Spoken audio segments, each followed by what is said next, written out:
Trigonometry, Chapter 6, Inverse Circular Functions and Trig Equations. Section 2, Trig Equations, Video 6, Equations with trig functions of arguments besides just x, theta, etc. This is based on content from Pearson's Trigonometry 12th edition by Lial, Hornsby, Schneider, and Daniels. In this video, we're going to start talking about trig equations that have more than just an x in here.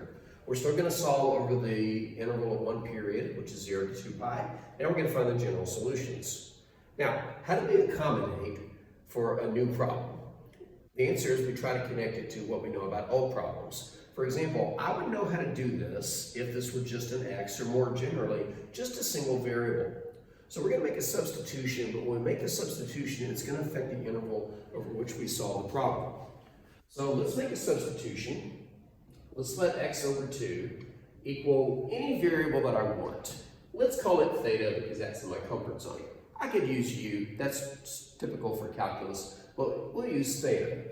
So what will that do to the equation, but what will it also do to the interval over which we're solving? So we need to solve 2 sine of theta is equal to 1 over what interval?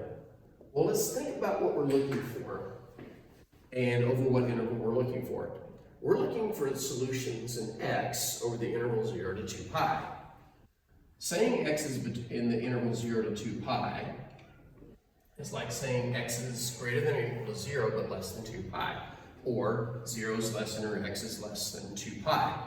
Now let's transform that inequality to create the argument that we see in our equation, which is x over 2. If we divide all three parts of the inequality by 2, we get 0 is less than or equal to x over 2 is less than pi. So why do I want to do that? Because the equation I'm working with is in terms of theta. Theta is x over 2, which is currently sandwiched between 0 and 2 pi.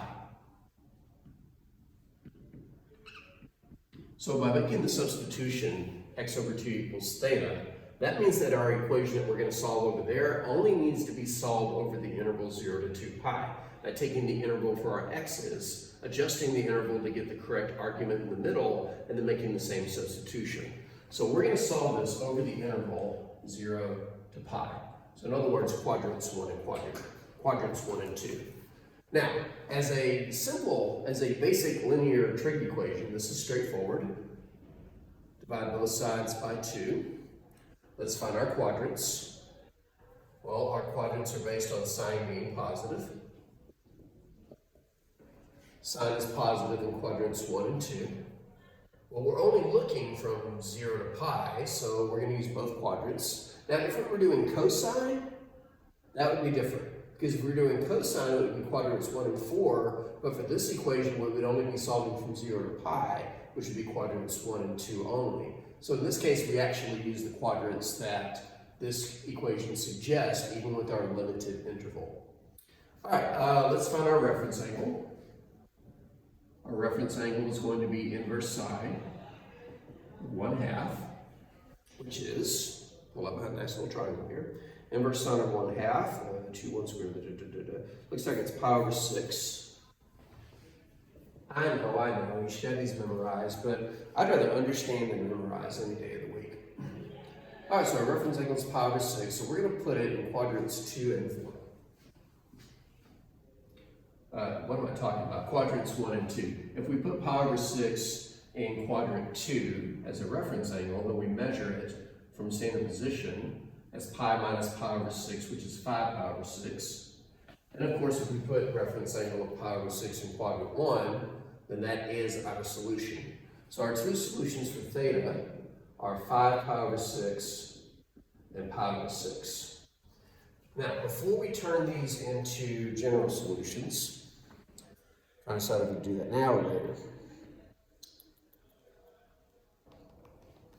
Actually, let's do it now.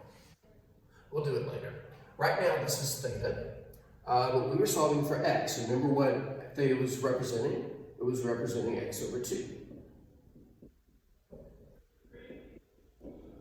So if we want to solve for x, now we just have to multiply it by 2. So we do times 2 everywhere. We get x is equal to 5 pi over 3 and pi over 3. So there's our solutions for x. So I forget the best approach to take here. Okay, so here's what I'm debating right now. When we do our general solutions, we stick on the period multiplier. And for sine, that would be plus 2 pi n. But where should that plus 2 pi n belong to? It should belong to x over 2. Which is like saying it belongs to theta. If we did our general solutions here, general solutions for theta, you know, that didn't have the over 2, that was in our comfort zone because that's previous stuff.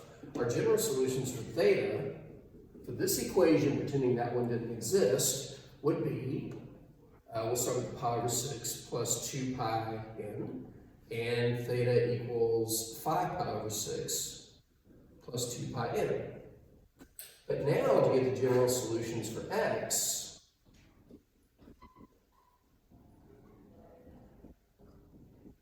we just replace the thetas with x over 2's.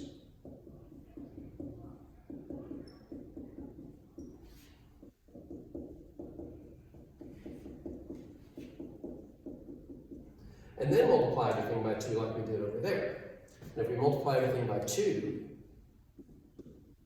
then we get x is equal to pi over 6 times 2 is pi over 3.